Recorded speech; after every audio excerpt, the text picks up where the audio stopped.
Well, great news on the vaccination front today. Spikes in most states and territories, with New South Wales leading the charge. Figures published this afternoon show that nationally, 74.1% of Australians have taken one dose, which is terrific, while 49.3% have had two. The Federal Health Minister had glowing praise this afternoon for various star performers. For the first time, over 2 million Australians have been jabbed in 7 days. 2 million Australians have had the vaccine in the last 7 days. And that is an immense national achievement, but it's 2 million stories of hope and 2 million stories of protection for themselves, but for every Australian. In particular, there's been 990,000 doses given in the last 3 days. We're seeing increases in supply, increases in demand, increases in delivery across all the channels. Greg Hunt. Now, in New South Wales, 84.1% of residents have received their first dose. It looks quite likely that New South Wales will get to 90%. While 56.6% are now fully vaccinated, freedom is right around the corner for the state, with predictions of an October 11 partial reopening. Well, that's a certainty now. Vaccine passports, of course, will play a crucial role in reopening the economy. The unvaccinated have been warned they won't be able to dine at their favourite restaurant, go to a pub or attend live sport. Victor Dominello has the mammoth task of getting the vaccine passport system up and running. He's the New South Wales Minister for Digital and Customer Service. A lot has happened on this front in just the last week. Thank you for your time, Minister. Yes. You're trialling this passport. How is the merging of the data you're getting from the federal government with the state app that takes care of QR codes? How's that merge going, or is the federal government being a bit slow on it? No credit where credit's due. My federal counterpart, Mr. Stu Roberts, doing a fantastic job. And if there's a problem, he's moving mountains for us. So we're getting that data pipeline through. Then we'll go into testing with businesses literally as we speak in terms of what the design should ultimately look like, how it should work, and then go into pilot on the 6th of October for a couple of weeks before we open up fully to the state. Which will mean, if New South Wales reopens partially October 11, your system won't be in place for that reopening. You can't start it earlier? We're doing our best, Chris. Look, this is a great problem to have, but the people of New South Wales has lapped me. We were always thinking that by middle of October we get to the 70%, and we were working.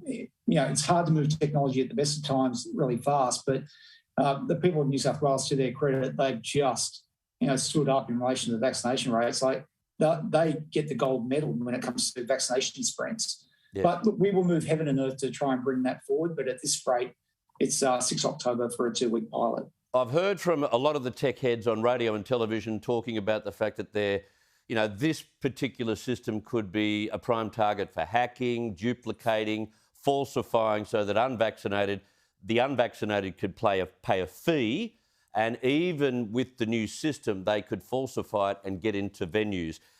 What reassurances can you give viewers that won't happen?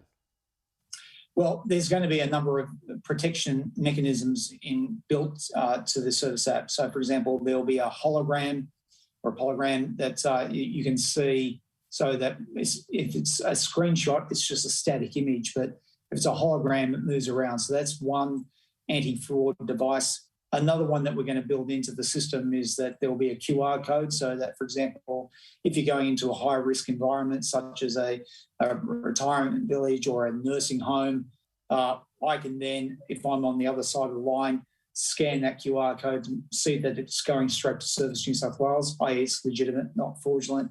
And the third thing is that we're going to put some very strong deterrents in place in terms of the criminal sanctions.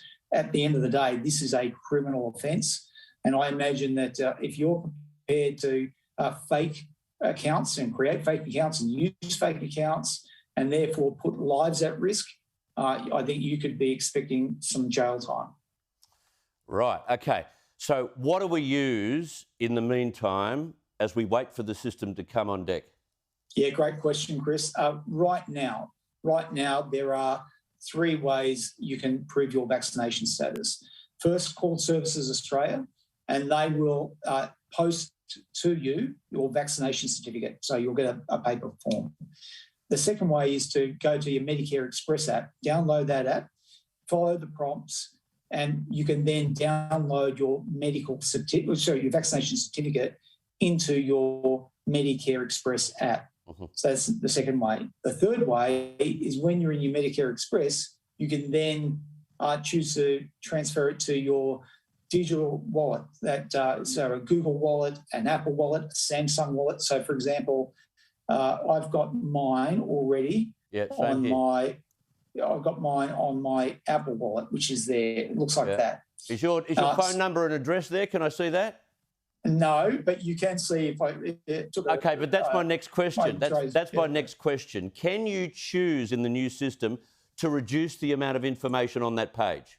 Great question, Chris, because one of the biggest things that separates us from an autocracy and a democracy is privacy. Yeah. And we always have to be vigilant to protect that and so careful not to take it for granted. So obviously in a pandemic we've got to give up some freedoms until we get over the hump of the pandemic, then we go back to normal. But in relation to privacy, with the Service New South Wales app, you will have an ability to show less or show more. So, for example, if you're going to a supermarket, you don't need to show them your vaccination status because it's an essential service. Yeah.